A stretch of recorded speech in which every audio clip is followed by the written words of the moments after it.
নমস্কার বন্ধুরা, আপনারা কেমন আছেন? আশা করছি ভালো আছেন। আমাদের চ্যানেলে যদি আপনি প্রথম বা নতুন হয়ে থাকেন তাহলে অবশ্যই চ্যানেলটি সাবস্ক্রাইব করে দিন এবং ভিডিও ভালো লাগলে অবশ্যই লাইক, কমেন্ট এবং শেয়ার করবেন।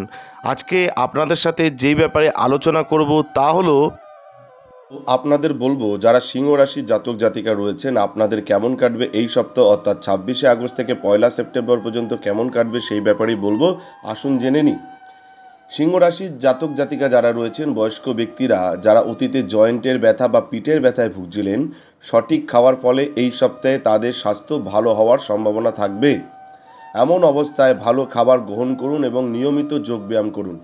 রাহু গ্রহ আপনার চন্দ্র রাশির অষ্টম ঘরে অবস্থান করবে এবং এমন পরিস্থিতিতে অর্থ বিনিয়োগের জন্য এই সপ্তাহটি ভালো যাচ্ছে। কিন্তু আপনার রাশিচক্রের দশম ঘরে বৃহস্পতির উপস্থিতির কারণে আপনি যদি একটি নতুন বাহন বা বাড়ি কেনার কথা ভাবছেন, তবে আপনাকে শুধুমাত্র একজন প্রবীণ বা প্রবীণের সঠিক পরামর্শ নিয়েই বিনিয়োগ করতে হবে। এই সপ্তাহে আপনি আপনার পুরনো বন্ধু, সঙ্গী বা প্রেমিককে অন্য কারো সাথে দেখে কিছুটা খারাপ বোধ করতে পারেন। এই কারণে আপনি একা থাকতে পছন্দ করবেন এবং পরিবারের সাথে সময় কাটাতে এড়িয়ে যাবেন। এই পুরো সপ্তাহে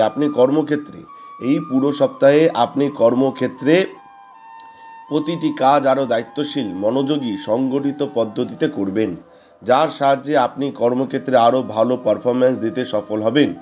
এছাড়াও আপনার রাশির কিছু মানুষ এই সময়ের মধ্যে একটি বিদেশি কোম্পানিতে যোগদানের সুযোগ পেতে পারে। এই সপ্তাহে আপনি আপনার কঠোর পরিশ্রমের মাধ্যমে একটি ভালো উদাহরণ স্থাপন করতে সফল হবেন।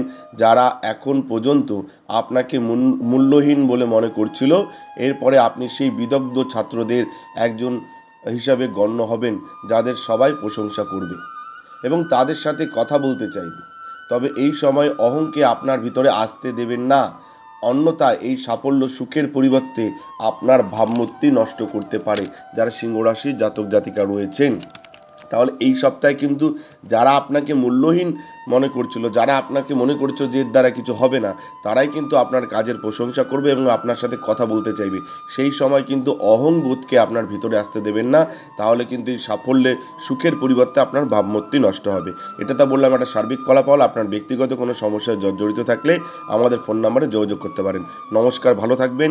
জয় শিব শম্ভু, হর হর মহাদেব, ওম নমঃ শিবায়, জয় হরগুরির জয়, জয় সিদ্ধিদাত্রীর জয়, জয় কৃপাময়ী, দয়াময়ী, করুণাময়ী, জয় জয় তারা মায়ের জয়।